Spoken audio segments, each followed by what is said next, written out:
Mario Kart 8 Deluxe is the biggest game in the spin-off series, with over 24 cups and 96 staggering tracks when including the DLC. So before Mario Kart 9 comes out, I want to rank every cup in Mario Kart 8 Deluxe and discuss some of its tracks. This is only going to cover the main cups, but if you guys want a part 2 with the DLC, subscribe and comment down below. Alright, let's get ranking.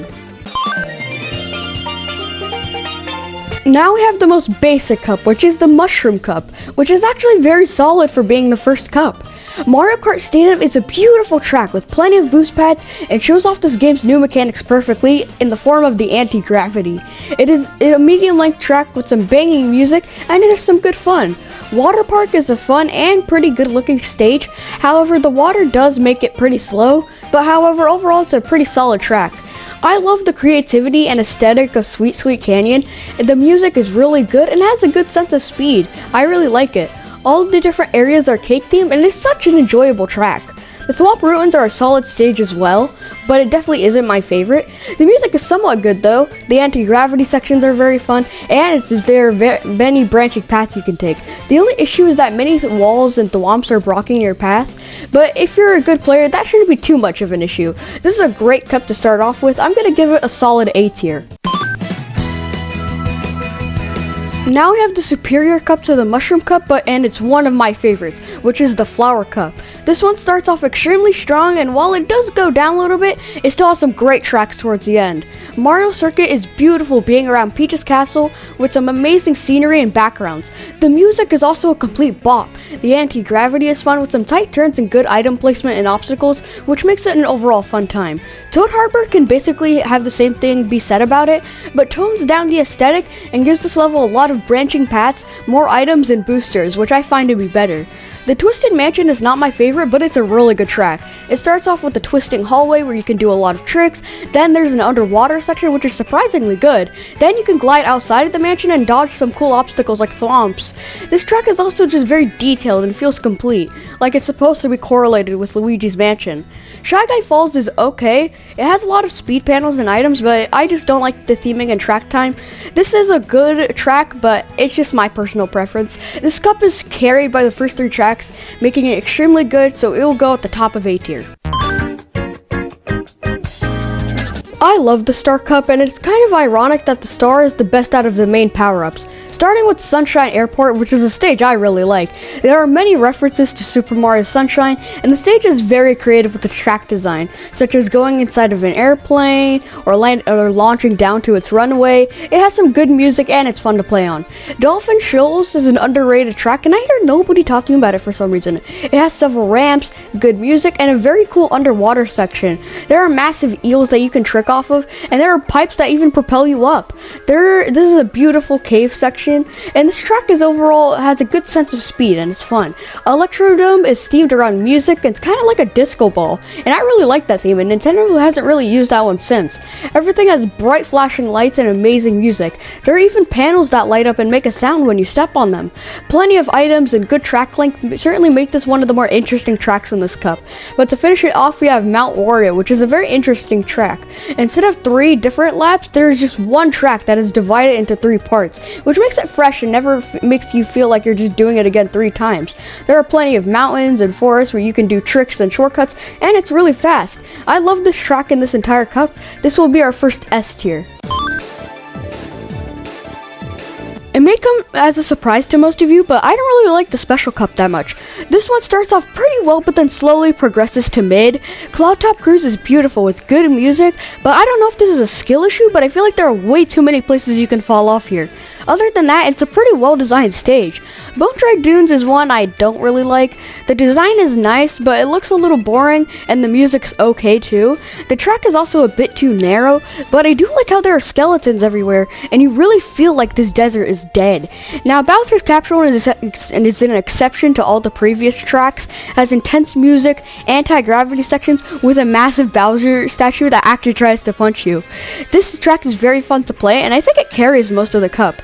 Now, this Rainbow Road is my least favorite in the series, besides SNES. There are slow down sections, narrow sections, and very little items, and it just feels like it goes on for way too long. 3DS Rainbow Road, for an example, actually spices things up a bit by having a cool meteor section and giant tubes. This cup is mostly carried by Bowser's Castle, so I can't tell whether to put it in high C or low B, so I'll just keep it at low B for now. Now, the Egg Cup is my favorite, but I will try to keep out the bias. And this cup is one of the best in the game with plenty of bangers. Yoshi's Circuit is one of the best ports or tracks in the game. This one has the best themes in the game, and I always listen to it. There are many shortcuts here you can use with mushrooms, such as that waterfall you can go through, or the piranha plant gardens that are extremely curved. So if you use a mushroom, you could just go plowing right through it. This track also has many tight turns, and the coolest part is that it actually forms a giant Yoshi. This track is extremely solid and cool, and I always replay it. Excite Bike Arena is also surprisingly good.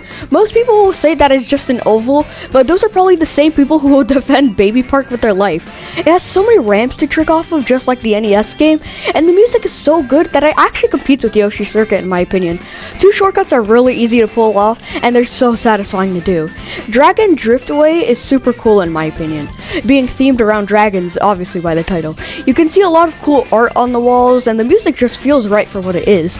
There are tight turns and many secrets to find, but one of the coolest tracks in the game is Mute City, which is actually from F-Zero. This is a very fast level, which makes it a blast to play, and this music is really good, and it has its style like in F-Zero. This cup is amazing. I'm gonna give it the very top of S tier. Now we have the Crossing Cup, which was kind of funny that Animal Crossing got an exclusive cup when it only has one track, when F-Zero has two tracks and didn't get one. Anyway, this cup has two big bangers that I really want to talk about. First is Baby Park. That isn't one of the bangers, but while it is very fun and chaotic, it is only a small circle you go around 7 times. It is very short, and I kind of wish it could have been something more, but to be honest, we don't really need much more of the baby characters. Cheeseland is a good map both here and on the GBA. It has a very creative theme, and I find it hilarious how the entire thing is just cheese. There is some really good music with this, and there isn't much else to say about this track. I like Wicked Lids a lot, and it has some creative theming, such as when you go into a massive tree and some water slide sections, and combine those water slide sections with some boost panels, it makes it feel really fast. The Animal Crossing map itself is also really amazing. It has 4 different seasons you can play, which I think gives it a lot of variety. There are also many references to the Animal Crossing games, which I think is nice. The coins are even bells in here, which is really cool. This cup is overall really good, so I think I'll put it at the bottom of A tier. Now we have another great cup in the form of the Shell Cup, which I actually think goes a bit underappreciated. Moo Moo Meadows has calming music and scenery, which sets the tone very well. There are a few trick sections in this map, and a paraglider section you can get on. Also, not to mention the adorable cows on this map. While they're not too involved in the main track, just look at how cute they are, oh my gosh. GBA Mario Circuit is basic, but I really like it in this game. It has a cool anti-gravity section now, where you can grab a few items and then paraglide, and then the track design is pretty nice with some sharp turns and shortcuts. Has nothing extraordinary for being a basic Mario Circuit map, but it is fun to play on, similar to Mario Kart Stadium. Chi Chi Beach may be one that most people don't really like, but I actually love it. The theming is nice and it looks beautiful with some pretty decent music. The track length and design are almost perfect, and mixes in land and underwater sections nicely. There are a decent amount of item boxes, and there are sharp turns and ramps, which makes this a nice track. Toad's Turnpike was a garbage track on the N64 because there were so many unavoidable cars and trucks, but it was improved a lot here. The track is wider overall now, and many quality of life things were added, such as being able to trick off some of the cars now, or anti-gravity sections on the walls that let you skip most of the road. This cup is very good, so I'll put it at the bottom of S tier.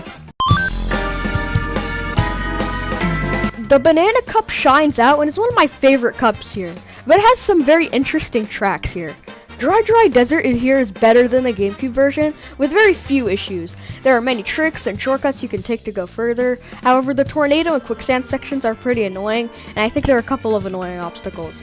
SNES Donut Plains 3 is a track most people hate, but I think it's good for what it is. People don't like some of the underwater sections, but they aren't too frequent. It is a bit short and there are too many items, but it's basic and short and sweet. Royal Raceway is a massive improvement from the N64 one. The scenery in front of Peach's castle is beautiful, and it looks completely different compared to the N64. And the music is a complete bop.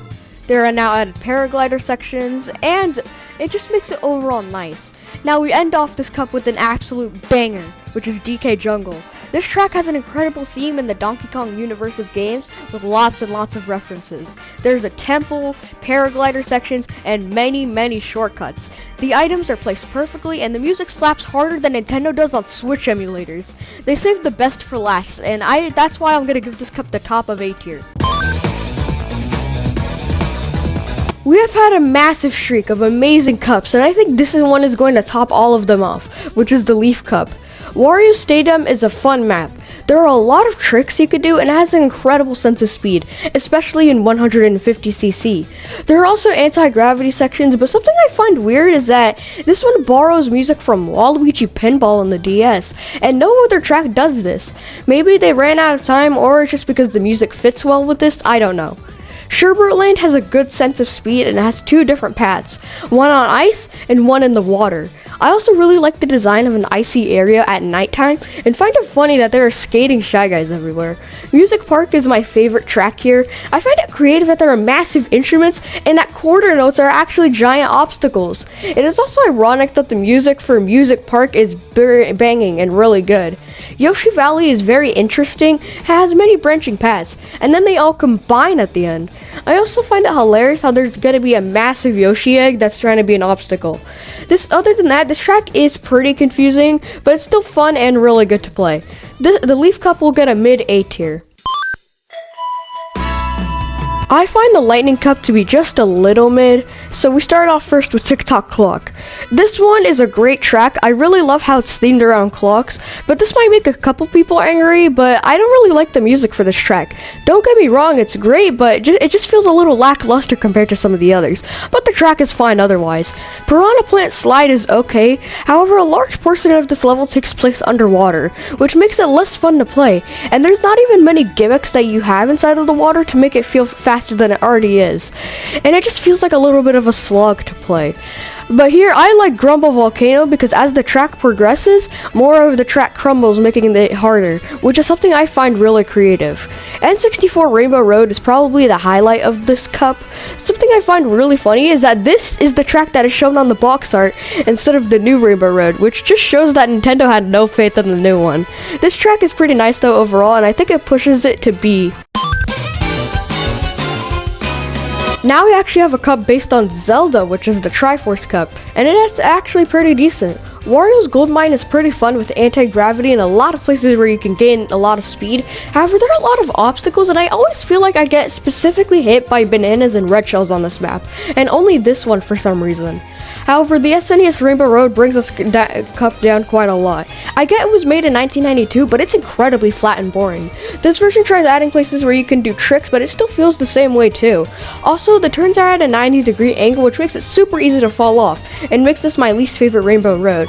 And if you're wondering, the difference between this and Baby Park is that since Baby Park is a lot smaller, there's a lot more chaos where items and stuff can occur. Ice Ice Outpost is a pretty fun track, and I don't have to say a lot about it though, although there are plenty of boost panels. This cup ends off with a bang in the form of a Hyrule Castle. Having this as an actual track is incredible, and there are so many cool details, such as the Master Sword being plunged in the castle, or the fact that the coins are actually rupees. This track is really fun to play, but because of Rainbow Road, I think I'll only give this cup the top of B. Finally, we have the Bell Cup, and as of writing the script, I have way too much adrenaline. This has two good tracks, but the other two are bad or mid, and I feel like I will drown in pitchforks after this. Neo Bowser City is pretty bad in my opinion. It looks really cool, but I don't know why, it's just really unfun to play. Ribbon Road, however, is one of the best tracks in the game. It's super creative with the steaming, and the gimmicks just make a lot of sense. And it also has a lot of tricks you can do, which just makes it a very fun track to play. Super Barrel Subway is nice, but it has the same issue as Neo Bowser City and Wario's Gold Mine. It looks nice, but it's just a little unfun to play. I always feel like I'm unfairly running into something or getting hit. Maybe a skill issue, but that's just how I feel. Big Blue is a track I and others love and proves that we need F-Zero characters in Mario Kart games. It is incredibly fast and has the best usages of the anti-gravity. The music is also really good. However, this cup has 2 mid ones, so get mad at me, but this is going to go in the high C tier. Now our ranking is finally complete, and I just want to thank you guys so much for watching this video all the way till the end. I've always wanted to improve the quality of my content, so if you want to support me, please subscribe and watch this cool video about ranking every Smash game based on how likely I am to survive them.